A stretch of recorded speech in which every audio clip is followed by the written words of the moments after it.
Bom dia, investidores, tudo bem para vocês? Hoje, meio-dia, horário de Manaus, né? 1 hora, horário de Brasília. Vamos falar aqui sobre os principais aspectos que a gente tem sobre economia e sobre finanças e trazer alguns alertas para os senhores que vocês têm que atentar, né? Primeiro dado bem interessante que a gente tem para conversar é sobre o IPCA 15, né? IPCA 15 que saiu, né? E o IPCA 15 apresentou uma alta aí de 0,11, né? Isso aí traz toda uma frustração, né, para os nossos senhores da economia que estão dirigindo o nosso país, porque eles vão ter que controlar os juros, né? O maior controle que a gente tem sobre inflação é aumento dos juros, né? Só que quando aumenta os juros, aumenta-se tudo, tudo fica caro, tudo fica ruim dentro do país. Quando a gente fala de IPCA 15, que é a prévia do IPCA que sai no final do mês, os principais fatores que motivaram a sua alta são os de mesmo. Alimentos. Alimentos têm subido cada vez mais. Transporte público também. Telefonia, energia elétrica, tudo isso tem impactado cada vez mais, né, para o aumento do nosso IPCA, né? Segundo a matéria que a gente tem aqui da VMC News que saiu hoje, né, há uma possibilidade do Banco Central aumentar em 1% a taxa de juros, né? Eu já acho pouco, porque em virtude da dívida pública brasileira que chegou a 89% do PIB e é interna em 7 trilhões, nós temos aí um risco país muito alto, né, para os estrangeiros comprarem ativos a uma taxa de juros de 14%, tá? Uma outra situação que a gente tem que tomar cuidado, né, em relação a esse endividamento do Brasil tem a ver principalmente, tá, com você que investe na renda fixa, tá? Você que está me ouvindo que investe na renda fixa, se você tiver ou investindo hoje no CDI, na taxa de remuneração CDI, cada vez que houver uma alta de juros, você vai ser corrigido automaticamente. Juros aumentou, a rentabilidade do CDI aumenta. Lembrando que o CDI ele rende 2 pontos percentuais acima do Selic, tá? Acima da taxa de juros Selic. Agora, o problema está se você está no investimento pré-fixado, porque pré-fixado você fica parado ali no tempo, né, numa taxa que já foi compactuada. Se os juros explodir, você deixa de ganhar essa variação, e se você precisar sair antes, você vai ter que pagar, você vai perder dinheiro para o mercado, porque você compactou uma taxa de juros pré. Então, se você precisar resgatar antes um investimento de renda fixa, que é pré-fixado, você vai ter ali essa situação, tá? Pré-fixado perde quando há alta de juros, só que nenhum influencer, nenhum YouTube te fala isso, e o maior risco está no Tesouro Direto, tá? Quando a gente fala do Tesouro Direto, nessa variação de taxa de juros, eu quero dizer para vocês, o Tesouro Direto está registrando o maior resgate da história, maior retirada de dinheiro. A comparação entre 2023 e 2024, a onda de resgate aumentou em 22% e dá um total de 37 bilhões de reais. Quais os motivos que você tem que tomar cuidado com o Tesouro Direto? Primeiro, quando você compra um ativo do Tesouro Direto, a taxa compactuada no início da operação, ela vai te acompanhar até o fim. Então, ou seja, se você comprou IPCA mais 5% no ano passado e hoje tem IPCA mais 8%, você está perdendo dinheiro. Se você for resgatar esse ativo antes do tempo, você vai ter que pagar para aquele que tem uma taxa maior, tá? A situação inversa também é verdade. A outra situação é o Tesouro Selic. Tem muita gente que compra Tesouro Selic. É um investimento seguro, né? Vai lá, compra o Tesouro Selic e a taxa era, por exemplo, 11,75. Se amanhã a taxa tiver 14, você vai ter perda financeira se resgatar o investimento antes, né, do prazo acordado. E a tua taxa não é ajustada como é o CDI. Então, se você contratou a 14, a 11,75, vai ficar 11,75 até o final do vencimento da tua LFT, letra financeira do Tesouro, ou Tesouro Selic. Então, esse é o principal risco. Então, se você não quer sofrer com essa disparada de juros que a gente pode ter no Brasil, deixa o teu investimento atrelado ao CDI, tá? Se você quer aproveitar o Tesouro Direto, o momento de aproveitar o Tesouro Direto é quando o mercado sinalizar que os juros parou de crescer e dali para frente ele tende a cair, e lá você compra o seu Tesouro Direto. E o mesmo com a inflação, quando ela sinalizar que ela vai parar de cair, lá você compra. Só que essa sinalização no momento não vai vir, porque a tendência do Brasil é uma tendência crescente de juros altos, endividamento alto, combinado com inflação alta. Então, tome muito cuidado, você que está na renda fixa, e faça sempre o cálculo da fórmula de Fischer, tá? Porque não adianta nada você ter uma renda fixa que renda 12% ao ano e a inflação está dando 5% e na realidade você não está ganhando 12%, você ganha 12 menos os 5% da inflação e às vezes você nem rentabiliza seu investimento. Por exemplo, na poupança que é 6,5% ao ano, inflação com 5%, tu está ganhando mais ou menos aí abaixo de 1,5% ao ano, tá? Então cuidado com isso. Outra coisa que a gente tem que atentar é a déficit das contas externas do Brasil. Matéria também que saiu hoje chama muita atenção.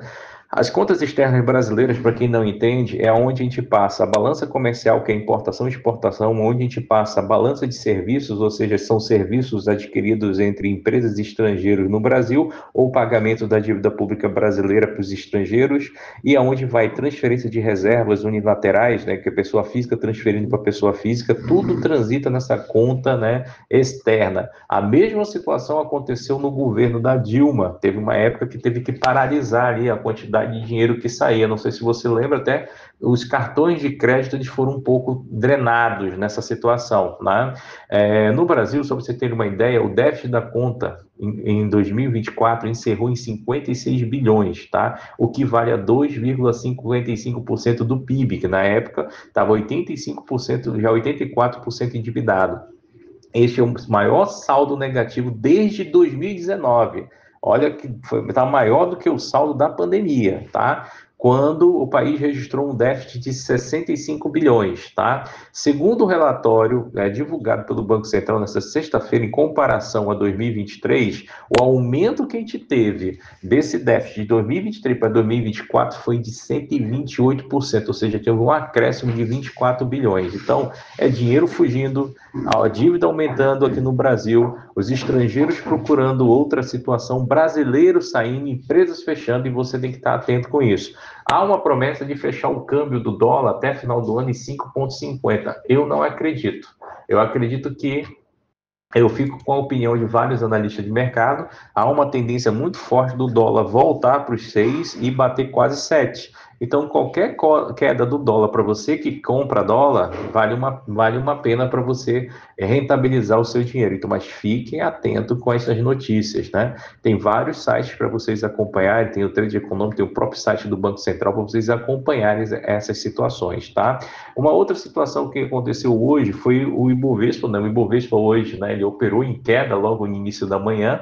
Agora o Ibovespa sobe aí 0,04, né? O Ibovespa que está tendo uma queda aí, um ganho, né? Uma alta aí meio fraca, né? Ela está sendo balanceada principalmente com a ação do Trump, né? Que está tentando aí cada vez mais levantar a indústria do petróleo lá nos Estados Unidos, né? Mais uma indústria entrando no mercado de petróleo, e com isso, né, já vamos ter ali o barril do petróleo oscilando no mercado internacional, né? Hoje, novamente, o barril de petróleo em queda, fechando a 78 dólares o barril, né, uma queda de 0,02, é suave, mas está caindo, tá? E no mercado internacional a gente também tem ali o minério chinês, né? A China comprou minério de ferro hoje, e hoje ele subiu 1,32, sendo negociado a 86,5 yuan, o contrato que é o dólar chinês, né? E no mercado internacional, o minério de ferro ele teve uma leve queda de 0,06, negociado a 101,34. Nesse exato momento, o Bovespa está subindo bem devagarzinho, 0,03, 122.514 pontos, né? O Ibovespa está oscilando bem devagarzinho hoje, porque está tendo uma reunião a portas fechadas lá em Brasília com Lula e seus ministros, e a ideia é taxar o preço dos alimentos, né? Tentar segurar essa inflação no alimento do consumidor e principalmente nos preços dos combustíveis. Tem lugares em que o preço do combustível já é mais de 7, né? E está cada vez mais aumentando, né? Tendência, né? Subir cada vez mais. E os alimentos já apresentaram de dezembro para cá uma alta superior a 42%, né? Segundo os próprios dados que vocês vão ter aí do IBGE. E o governo quer de algum jeito controlar isso. Só que a gente sabe que quando um governo tenta controlar preços, né? Nós temos uma tendência muito forte de anos à frente explodir uma grande inflação. Para quem é novo e não lembra dessas inflações malucas que o Brasil tem, é só procurar qualquer plano, né, que você tenha antes do real, que você vai ver aquelas inflações de 47.000% e taxa de juros assim absurdas, né? Então são coisas para vocês pesquisarem, porque o negócio está ficando cada vez mais pesado, tá? O Brasil está muito endividado, tá? Muito endividado, e nós estamos no mercado hoje que está muito agressivo. A entrada do presidente americano no mercado hoje é um foco em crescer os Estados Unidos novamente. A gente está tendo aí taxações aí de preços aí de produtos no México, no Canadá, e os Estados Unidos prometeu ontem, né, uma taxação de 10% sobre produtos chineses, né? Então, os Estados Unidos cada vez crescendo, cada vez querendo fortalecer sua própria moeda, e nós vamos ter essas situações que vão acontecendo, tá? Uma outra situação que a gente tem que ver é a questão da Europa, como se a Europa ela precisa urgentemente acelerar a sua produção industrial. A produção industrial europeia caiu muito com o passar do tempo e eles se acomodaram ali. Isso também tem pesado no mercado. A Europa ela vai ser praticamente vamos dizer assim, deixada para trás pelos Estados Unidos e pela China, né? Pela produção industrial dos dois, que tem causado grande movimento, tá? Grande movimento. Então, para o cenário internacional, os investimentos dolarizados e os investimentos americanos ainda estão em alta, tá? É algo a se pensar, tá? Hoje a gente está tendo aqui a Libra hoje, né? O dólar praticamente ele ganhando sobre vários pares de moeda. Nós temos ali o dólar hoje tendo uma volatilidade um pouquinho mais interessante, mais forte. O dólar aqui no Brasil ainda 5,88, tá? Nas bolsas do mundo, né? Hoje o Dow Jones e o Nasdaq recuaram um pouco, estão caindo 0,9, 0,3, mas na semana já subiram 2,37, 2,08 e subindo cada vez mais. Bolsa americana está em crescimento forte, tá? Juros no Brasil, né, subiu mais uma vez. Juros do Brasil para 10 anos já passa de 15,15, tá? E cada vez mais alto os juros no Brasil, juros nos Estados Unidos caindo 4,62, tá? Criptomoedas, né? Bitcoin aí superou mais um recorde de 105 mil, tá? 1,69% de alta.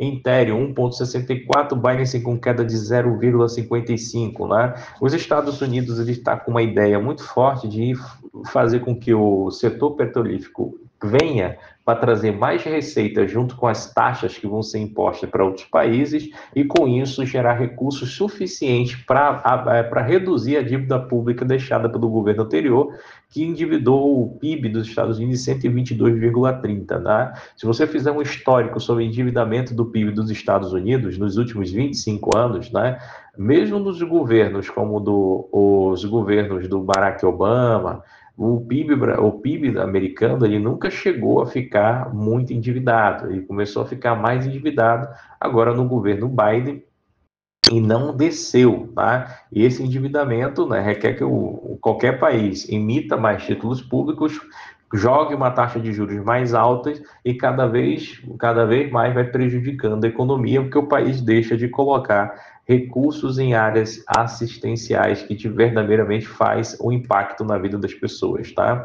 Segurança, educação e moradia, né? E saúde, tá? Então, senhores, essa é uma situação. Também aqui no Ibovespa, apesar de quedas, né, nós temos aí umas oportunidades abrindo, né? Hoje a Vale se sustenta ali a 1,24% de alta, R$ 52,90. Nós temos aí a VEG 57 e pasme, né? Quem investiu em Embraer nos últimos 3 anos, hoje está com 252% de retorno, né? Então nem tudo é só tristeza, nem tudo é só lágrimas, você tem que diversificar a sua carteira para aproveitar as oportunidades. Eu vou ficando por aqui, qualquer coisa nós estamos à disposição.